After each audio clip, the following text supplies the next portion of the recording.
How you doing? I'm Beth Kaiser. I'm with RedThread X House. Thank you for joining us here on the stage. Just want to introduce this next topic in this panel. It's going to be about, you can all read the title, Deliverance or Dehumanization, Navigating the AI Age. All right. Thanks so much, Beth, and thanks to RedThread X for hosting this event and this panel, and also to the panelists for the interesting conversation they'll have in my absence when I move to the crowd. But very excited to be here. It's a pleasure for Americans for Responsible Innovation to be able to sponsor this timely and important panel on deliverance or dehumanization, navigating the AI age. ARI, which is our acronym, is the largest political advocacy organization in DC. We have a team of about 40 folks across policy, gov affairs, coalition building, and fundraising. We take no funds from industry directly. We're fully funded by philanthropic and foundation organizations. And we are, as our name suggests, advocating for responsible use of AI through responsible innovation. For AI, this question of deliverance or dehumanization is the question for governance. And if you follow the news at all, you know this is not somewhere in the future, but it's something we're trying to wrestle with right now. And we believe that navigating the age of AI requires thoughtful, balanced safeguards and policy such that AI, to the extent possible, can be steered away from dehumanization and disasters and towards pro-human and further abundance. And with that, I'll pass it back over to Bob and have a wonderful panel, gentlemen. Thank you. Mm-hmm. Thank you, Justin. So I am Bob Underwood. I work at RedThread X. I'm also thankful that my full-time job at Design West Technologies afforded me the opportunity and the funding to come here as well. So I appreciate their support. I'm a philosopher and an Army veteran. We are going to talk today about responsible AI. Before I hand it off to George and Dave to introduce themselves, one way to think about this panel is that your view between these two options of dehumanization or deliverance really tends to reflect an ordering of your fears about the world. And so what we're going to try to do today is to go somewhere in the middle and catch the seam between what would be disaster and what would be utopia, because all three of us are pretty deeply skeptical that either one of those results are where we're heading. Not to say that where we might be heading couldn't be very good or very bad, but it's just not going to be quite so extreme. So with that, I'll hand it off to George to go ahead and introduce himself. All right. Thanks, Bob. Just real briefly, so George M. Dougherty. I have about 30 years of military experience. I was the second highest ranking military officer in Air Force Science and Technology, co-wrote the current Air Force and Space Force Science and Technology strategy, but also had a parallel civilian career because I was a reserve officer for a long time in international management consulting companies, helping Fortune 500s, high growth firms, and so forth in the tech and life sciences space deal with strategic change in their industries. And so that kind of combination of background is what brought me to see the huge gap in our strategic thinking about the future of AI and robotics, specifically in the military and security space. And then I should say, even though I've got tons of military experience today, I'm only giving my own opinions and not speaking for the Air Force or the Department of War. I always love giving that when I was on active duty, because it really overpromises and underdelivers, right? Because there's really usually the views expressed are not as sexy as all that. But anyway, go ahead, Dave. Well, thank you. And you mentioned under-delivering. My name is David Barnes, retired Army Brigadier General, professor of philosophy, and now entrepreneur. I was the Army's first chief AI ethics officer, where we stood up the AI task force, now the AI integration center in Pittsburgh when I retired. Now my company, Empowering AI, helps leaders both in the public sector and the private sector wrestle with a lot of the questions we're going to talk about today, and that's how to prepare your organization, culture, et cetera, to take advantage of the technology while also mitigating the risks. So very much looking forward to the conversation today and your all's questions. Thanks. Yeah, we do want to get to questions. The three of us have a tendency to talk a lot as well, so we'll try to hit the space between that as well. Keep you honest. Thank you, thank you. So, like I said, look, we think neither one of the title is meant to get you into the room. So, congratulations, the title worked. We have a nice house. And we're really looking at the space between these two options, right? So the idea that we're heading towards utopia or heading towards hell, we think it's a space between. We will focus our conversation on security, national security, and armed conflict, because that's our home turf, so to speak. But we think a lot of what we're talking about has dual use, as the phrase may go. So with that, and perhaps anybody in the audience could have anticipated this first question. The Anthropic versus Pentagon standoff. Right. So what do we think the outcome reveals about the state of play with AI governance and deployment within national security and federal space? George. Yeah, so let me kick off with a few things here. So I'll take it with the so Anthropic versus Department of War. I was very close to seeing all this unfold. If just a super quick summary, basically Anthropic said that we want to have two restrictions on the use of our foundation models in military use, no use in mass surveillance of U.S. citizens, and also no fully autonomous weapons. Right. The other side of it, on the government side, was basically didn't engage actually with those disputes so much as to say you have no standing to make any such demands. As a defense contractor, you didn't get to set U.S. defense policy. Either you back off of those and just allow any lawful use, or we'll just stop using your product. So my reaction to this was basically just disappointment in the really facile level of the debate on both sides, and that really tees up where I think we are with this discussion today, which is if we are going to get the future that we want, if we're going to navigate the space between these extremes, we are going to have to get more sophisticated, not just in policymakers, but as general public, to be able to speak of these things in a little bit more specific way, such that we can get beyond just cliches and wringing our hands about things, but say, this is exactly what we want, this is what we demand, let's move to that. So I'll talk about two things with regard to this that I think are really important, right? One is the human has to be in the loop, all right? Let's look at the reality of a situation. I'll use the Gaza war because that one's a little cooled off now after a year. I think we can talk about it without getting people too excited. The Iranian conflict is only still less than 2 weeks old, and so we'll see how that settles out. But the way AI was actually used in targeting in the Gaza war gives you a much more refined example of what we're talking about here. So the IDF used a series of AI systems to help with collecting and synthesizing data to provide targeting suggestions for precision strikes, right? Now, the one big challenge is Hamas is not it's an urban guerrilla force. They really don't have big things to target, so they're mostly targeting Hamas-linked individuals. So they had a couple of systems, one of which called Lavender, which basically synthesized lots of different open source and proprietary data sources to try to triangulate addresses that might be associated with Hamas individuals, right? Street addresses.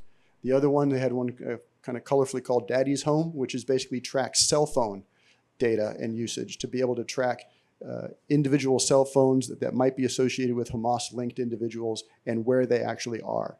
And so the process of that was that they used a kind of statistical correlation through AI, identified buildings where a Hamas-linked person might be, and targeted those for strikes. Now, of course, that sounds okay in practice, but or in theory, but what really happens is that the systems created an absolute flood of recommendations. As you can imagine, there are thousands and thousands of Hamas members, real members.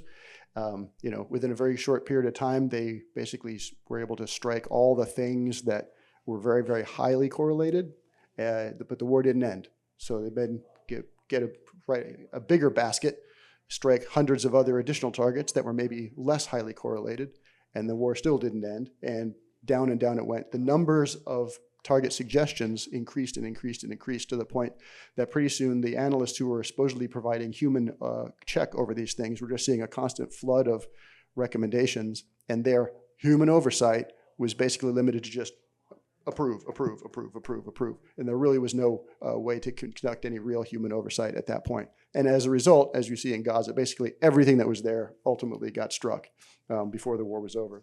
So, so let's look at, so the whole point of using AI in warfare is that humans can't really process this much data. And when it comes to things like checking the AI's work, it's not really that practical, right? And so like in Iran already, there were reports that, in the first 12 hours, the Maven smart systems that were generating 1,000 targets. So it's the same challenge, right? And so we'll talk about that a little bit more. But, at the end of last year, the International Committee of the Red Cross decried what they called automation bias and cognitive offloading, which if any of you have read the Beast in the Machine, you're like, oh, that's kind of where the discussion starts in this book, right?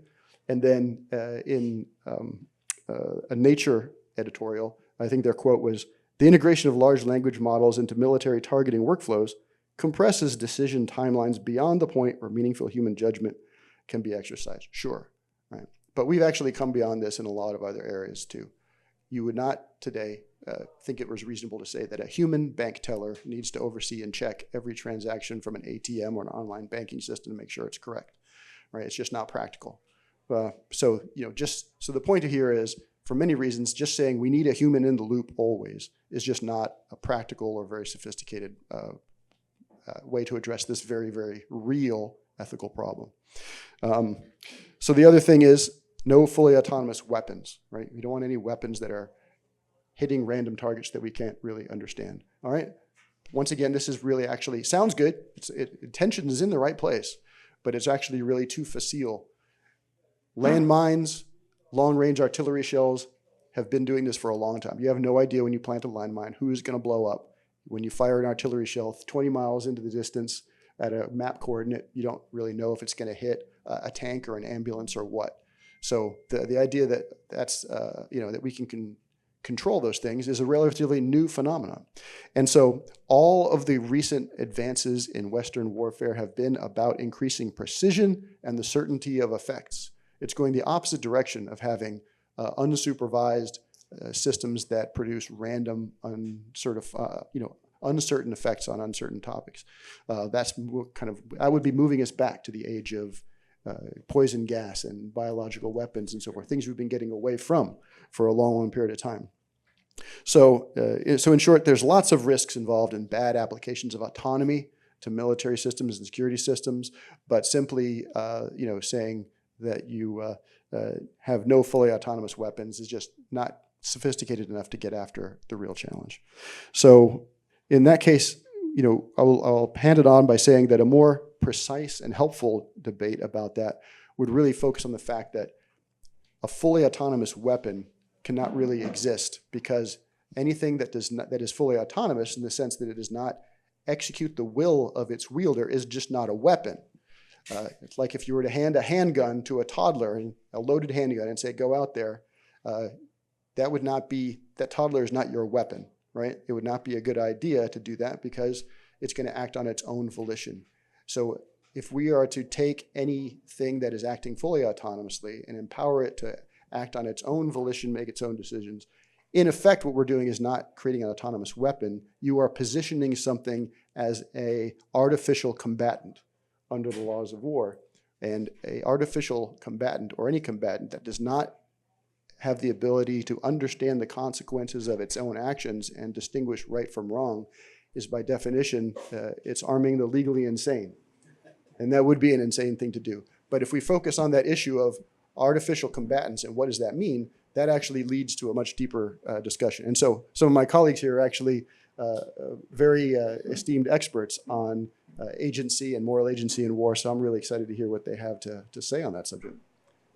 So no, and thank you so much for the scene setting piece. And I want to draw on that and turn it back onto this debate, right? So I call it the fracas, right? This something that's going on between Anthropic, the Pentagon, OpenAI now, Just last week, I was up at Dartmouth Tuck talking to students about the Google Maven and that case study and sort of what sort of parallels you see today. And I think it really kind of boils down to, I like frameworks, right? But I call the 4 Ps plus 1. All right, so the first issue is procurement. Expertise has shifted from inside the government, minus amazing folks like George here, to industry, right? And so that's in the private sector is where the latest and greatest technology is being developed, including these frontier models that are now being harnessed for warfare. There's an issue about procurement. Is the government as the receiver, how beholden are they to the principal agent theory that comes back to play in that? Second area, the second P is policy, right? There's policy already. The department develops and uses systems, in accordance with the nation's values and the rule of law. I mean, there's laws, against mass surveillance. There's laws against, or at least there's regulation concerning fully autonomous systems. But who gets to dictate that policy? Which relates to the next one, and that's really about power, right? What you saw play out was it immediately elevated it into a high visibility power play, right? Between CEOs, directors of the largest, if not one of the largest, enterprises globally, and then who gets to determine what the outcome is. The fourth P, of course, is politics. It doesn't matter, regardless of which parties in power, technology is increasingly going to become part of that political narrative and discussion and debate. And again, coming back to power in other ways. So what's the plus one? It's the values conversation, right? What does it mean then, and to unpack, I can't stand the human in the loop construct, but whether it's meaningful human control, but just human accountability in this space. I mean, there was a quote, and I think it was in Bloomberg or one of the news agencies yesterday, just saying, if you watch this seemingly automated targeting process occur in real time on your computer screen, it's frightening in some kind of way. Back to your point, Bob, it's like, is it realistic? Is it logical for us to have deep-seated concern about a machine making a decision about killing? Is that really what this conversation is about? Or is it something else, right? Is it, the way I like to kind of break it out when we talk about the technology, in particular the use in defense is, arguments can kind of bend in two ways. The technology works and it doesn't work. We know the problems when it doesn't work, right? And when we think about these systems, there's no machine independently. It's a human machine team that's going through it. And mistakes are made. There's also issues in terms of how they built and trained the autonomous system, et cetera, et cetera. But we also have to ask the questions, what if it works? It works exactly how we intended. It is perfect in discrimination. It's even proportional. It actually considers the amount of harm incurred, right? So it actually chooses course of actions that minimize that. Are we still comfortable in that space? I mean, my point is those are different kinds of questions and debates that need to happen separate from, what happens when it goes wrong, who's responsible kind of thing. That's still very important. But again, I think there's two sides to that coin. No, so this is one, George throws so much red meat out there. There's just so much to talk about. I think the first thing I'd like to say about Anthropic versus the Pentagon is it puts the lie to, you both put human in the loop in a conversation, and I think we're going to try to give you good reasons for why you should never say human in the loop again.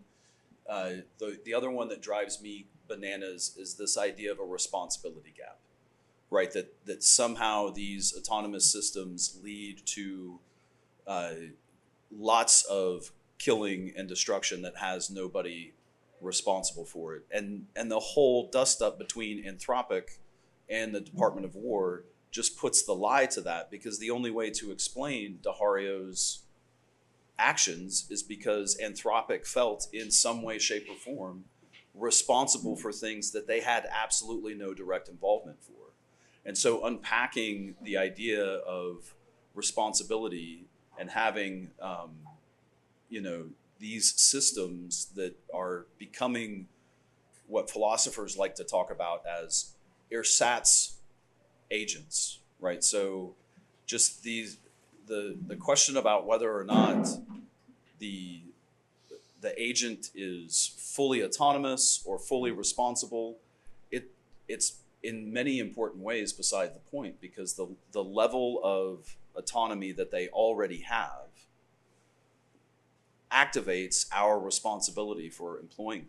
And one of the things that we miss when we start talking about responsibility gaps is there's a long history in the theories of moral responsibility where when I employ other agents to do my bidding, it actually increases my moral responsibility for their actions, right? The responsibility gap kind of argument is a lot like the mob boss showing up at his trial in a wheelchair with an oxygen mask on, going, I'm just this little old man who doesn't understand what's going on outside the door, right? And when we know precisely because of all the good things that can come from having these ersatz agents act on our behalf, they do things that no human could ever do. They process information that no human could ever process. And I think we collectively think there's a lot of promise as much as there is peril, because the point shouldn't be that the human is the one making the decision. The point should be that in a theater of war, we're killing the right people and minimizing the harm to those who are caught up in that space. So it's the entire debate tends to put these two really problematic structures out into the open, this idea of a human in the loop and this idea of a responsibility gap, and helps kind of paint the picture into, because there's a reason Anthropic was willing to do it in the first place, and a reason OpenAI was happy to charge in. I mean, we don't have to be cynics about it. Of course, there's money involved, but there's a lot of really smart people who are interested in making the world better. And one of the ways in which you make the world better is to defend rights and sovereignty. And so it's an important sort of value-based conversation that we would have. So I think moving to, trying to think about what lesson we could draw from the dust up, right? Thinking about better ways to manage and govern AI use in security and in public goods. I think we need to get out of the human in the loop conversation. It's for decades, tech companies would sort of snigger at the magical thinking of their customers, right? That they could take these really hard problems of industry, really hard problems of things like targeting, and I could just rub some AI on it and the problem's all going to go away. And and for decades we hear, well, that's magical thinking. You have to have good, strong employment strategies for your artificial intelligence. And the human in the loop is exactly the same kind of magical thinking, but it's in the other direction. I'm just going to take these really hard use cases and I'm going to rub some human on it and everything's going to be okay. But the problem is that as George will often say, humans don't have a great track record at making these kinds of decisions, even when there was no other loop but a bunch of humans, right? The history of warfare is replete with atrocities and violence and wanton, stupid actions, right? So the idea that I could just structurally place a human in charge of everything and that's going to go away, beyond being just a thin veneer of sort of moral cynicism, it's just not up to the task. And what we need is something that's a little more substantive. One of the things coming out of academia is this idea of tracking and tracing. So instead of humans in the loop, and I'm just going to say, well, that's the human that's using this, I'm going to adjudicate these systems grade these systems and treat human control as an engineering problem so that the artificial system tracks the reasons that the human would track, right? So can understand the field that it's looking at and see the moral reasons that drive our values and our decisions, and can track those reasons and follow them in the same way that a human might. And then there's a trace element, the line of responsibility for development, procurement, employment, training, and evaluation has all the all the transparency that we need, so that we don't have a. I love the way you talk about the positive side of things. We never have a problem tracing who's responsible for the positive side of things, right? Because they are first in line to take our money and to talk about all the powerful things, right? Like whoever uses artificial intelligence and quantum computing to cure cancer, we're going to know who their name is. We're going to know their name in 1 second. But tracing responsibility when these things act in ways that they ought not, even when we've done all the right things, is an important part of moving from this human on the loop to a track and trace problem of design and engineering. So I don't know what you think lessons we should draw from Anthropic, George, but that's. Yeah, well, I love what you said about the realities of real conflict. You look.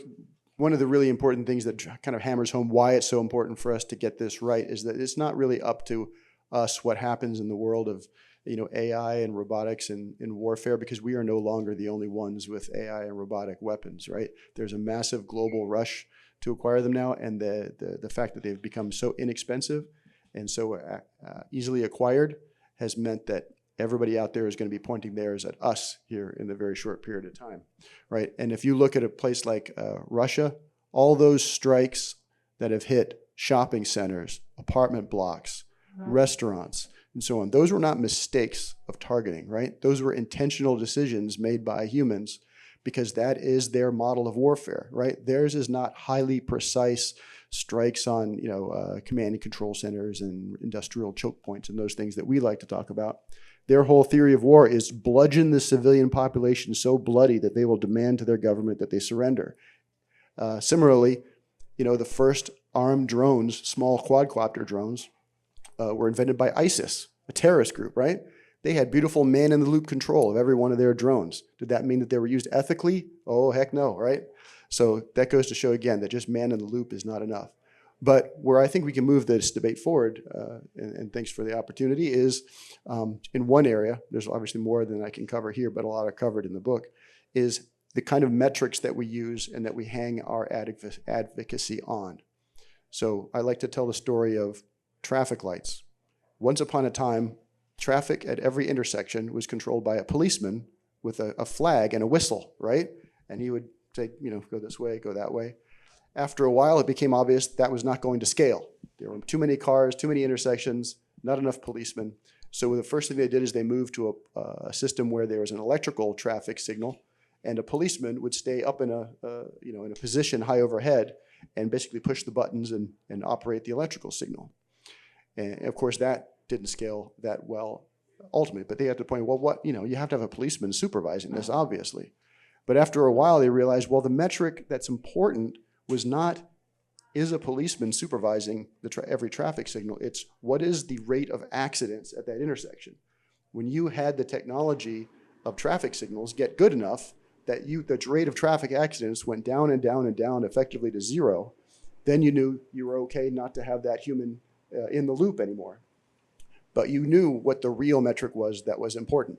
And today it would be insane to say that policemen should spend their time supervising traffic signals. Now that's a simpler case, right? But it was a simpler time as well. We can do the same thing today, and we actually have good precedent for it.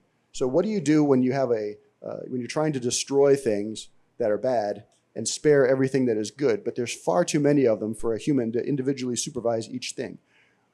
I used to work in the life sciences field as well. We have exactly the same analogous problem when you're doing with drugs, for instance, for cancer treatment. The physician that prescribes that does not individually say, do you want to destroy that cell? Yes or no. Do you want to destroy that cell? Yes or no. They basically track the metric is selectivity, the ability of a drug to selectively affect the target population of intent and spare all those things that were not. And FDA and other regulators quantify the selectivity of the treatment to determine whether it's approvable or not, right? And so we can do the same thing by moving towards a metric of, say, selectivity for some of our smart weapons and AI-empowered targeting decisions. Today, based upon some of the very limited testing that's been done, some of the targeting systems that are being used overseas today have only about a 60% selectivity in real urban combat, right? We say, is that good enough? Would you approve that if you were an FDA certifier?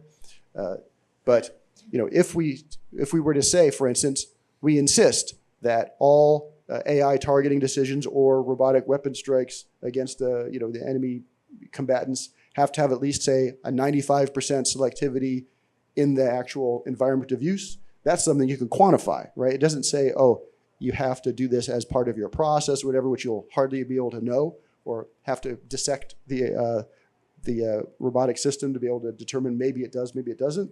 That's an outcome-based metric, and it measures what we really care about.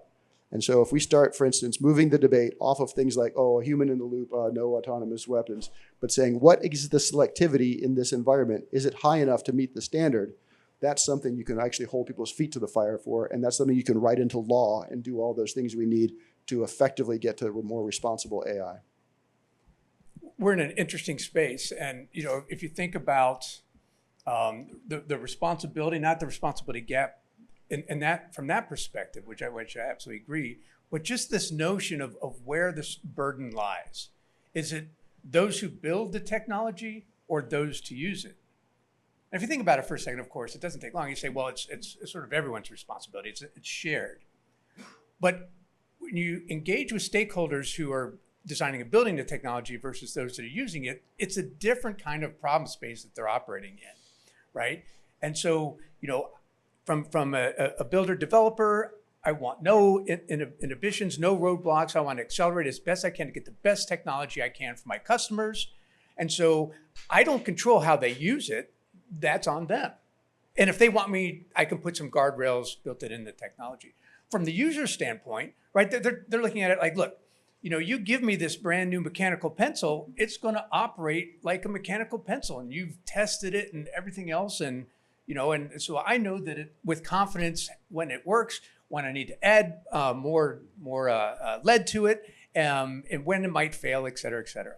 All right, so there's three kind of areas where this comes out at. One is testing and evaluation in the infrastructure, right? The technology that you're seeing played up out there, it is not as mature as you think it is, but it's getting there. It's accelerating every day. The problem is, in parallel, our testing evaluation infrastructure, our processes, and the technology associated with that is trying to catch up with the technological advances, right? You've got to build those in parallel so that you can generate the justified confidence. And this comes into my next piece, right? Again, forget the in-loop, on-loop, off-loop thing. But we do need to think about human accountability, human responsibility. So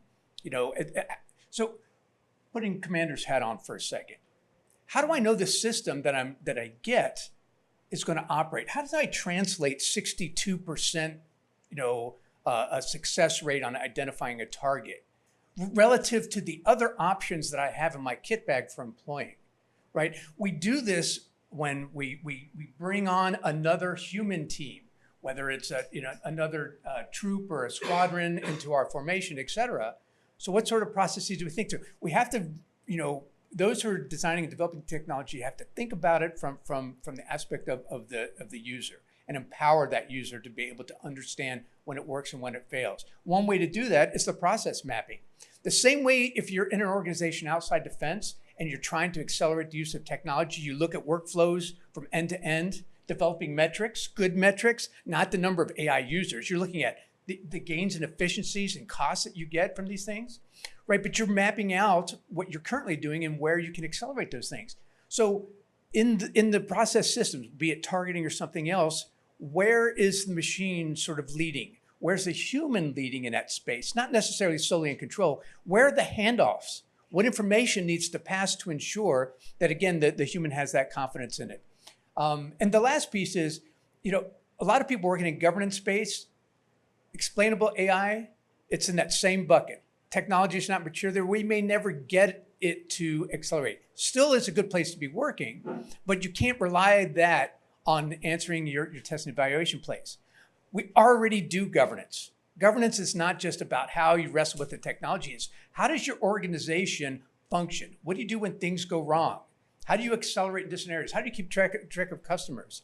So bottom line with the governance piece is tie it to your mission outcomes. What is it you're trying to do, right? And then build your governance out of that. We're already doing it. We just need to continue to do it because AI doesn't replace it, right? It just augments it. So Red Thread House is about ideas, innovation, and investment. So hopefully we could land this plane pretty quickly on this question and get to some questions from the crowd because I'm. Yeah. What's that? So we all like to talk. Yeah. No, it's we know what we're responsible for. If you had $100 million to invest in this system, $1 million, right? All of us look like Dr. Evil, by the way. So that's the. That's part of the effect we're going for. Yeah. But so Dave, what give us your elevator pitch for $100 million funding. All right, so real quickly, there's a couple of areas I'd invest in. Forget about the frontier models. Other people are building those things. Focus on the middleware. And by middleware, not just the APIs, the apps for it. It's about not just the technology, it's people, processes, and technology. So focus on that area. Leadership education. Get the leadership smarter on the technology when it works and when it doesn't work. Also, AI for the every person. People are interested in right? We had the thing on AI and education. What does everyone need to know in your organization? Connective infrastructure. People who are interested in working with defense. Who's out there that's making the connections between these startups and the government, right? And there's plenty of opportunity there. Physical AI, that's, I think, the future, right? Even, just Jancio says the same thing. And I can't harp again, testing evaluation, and particularly for agentic systems or autonomous systems, we ain't there yet. So if you can help figure that piece out, then just think how grateful a customer department would be or any other organization where you're feeling the technology from. So those are the areas I encourage you, if you had the money, that's where I place my bets right now. I'll tell you something that nobody else is going to tell you. So I'm ringing the alarm bells right now over the fact that our military industrial complex demand signal is leading us into a disaster here in the near term. That is very similar to World War I. We have a situation where we're all in on fires, right? If you hear everybody talking about, in fact, it's been implicit in our whole discussion so far, is that we're all about striking targets. And all the discussion is about mass. We need scale, we need to produce lots and lots of weapons. You see it every day in the news now. We're running out of weapons, we need more weapons. We're not the only ones developing precision weapons, as we know. And if we get into a situation that we're headed towards, very similar to World War I, when masses of fires, in that case it was artillery and machine guns, and these days it's drones and precision missiles, completely shut down the ability to maneuver. That means every kind of warfare just becomes mass attrition. That's why when you go travel around Europe, you see plaques outside all the churches from 1918 and so forth, talking about all the parishioners that died in World War I, right? We are going to be in that situation again real soon if we keep going down this steepest path of descent of just making more and more cheap precision weapons. And part of that is on the defense industrial base, sure. I think we really need to motivate the development of new maneuver platforms that will restore maneuver. And in fact, a lower casualty, swifter, more decisive way of fighting and winning wars that we in the US have favored for the longest time. We never wanted to get into an attrition slugfest with anybody. But we're going to be stuck in that dead end if we don't move out of that. But I don't want to let the military off the hook, because I think that we cannot outsource all of our solutions to everything to the private sector. So the other half of that problem is the military right now is focused on a theory of victory that's basically annihilation by fire. It's not just us, it's Israelis and everybody else. If you can find all the things and destroy all the things and destroy all the enemy's things before they can destroy your things, then you win. Unfortunately, that ends up with lots and lots of destroyed things, especially if your enemy is also pursuing the same method against you. But more, even just as bad, we have pursued that theory of victory several times over the past years, and we don't seem to win the wars, right? Vietnam, we destroyed all the things. The Air Force famously ran out of targets to bomb. We didn't win. Similarly, in Afghanistan, we had total military technological supremacy, didn't win either. Our opponents won, and they apparently were not following the same theory of victory that we were, and somehow they did it really, really, really cheaply compared to us as well. So I think we also need, on the military side, to be putting our thinking caps on and saying, hey, what can we do in terms of coming up with a new way to win wars that's smarter and not just based upon a rush to mass and scale? So as a retired cavalry officer, I will take any opportunity to talk about maneuver I can get. A couple things. I think, one of the really meme-worthy ideas out there right now is enshittification. And if you understand what enshittification is, and you want to understand Gaza, that is the enshittification of a military targeting process that leads to something like attritional warfare. And so as a solution to that, it's a term of art from maneuver theory, Fingerspitzengefühl. So this is how the Germans used to talk about a commander's fingertip feel for the battlefield, how soldiers in their embodied formations could understand and see risks and opportunities in ways that defy a layperson's understanding. It's just standing up inside the hatch of a tank and realizing, hey, guess what, boys? Battle's over, we won, go get that bridge. And it comes by way of the embodied nature of our cognition.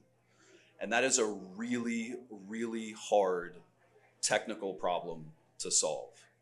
Very quickly, we are going to expect our artificial and ersatz agents to make those kinds of decisions that depend on embodiment, that depend on a physical connection to the data. And right now, there is a real problem with the data surface available to these artificial systems and the tasks we're getting ready to employ with them. I talked a lot about track and trace, and I said what we need to track is the moral reasons in a situation that lead to moral outcomes. Well, moral reasons are things like harm is bad, rights matter, I should choose the least violence available to me. I should only pursue goods that are morally important. It's really hard to figure out and think through how an artificial agent would take that data from the world before we even worry about whether or not it optimizes and does it the right way. But just how does that agent connect with that data surface that we have by way of our embodied cognition, right? So Fingerspitzengefühl. The solution to victory is also the solution to responsible AI, I think, anyway. So that's my grand theory of responsible AI.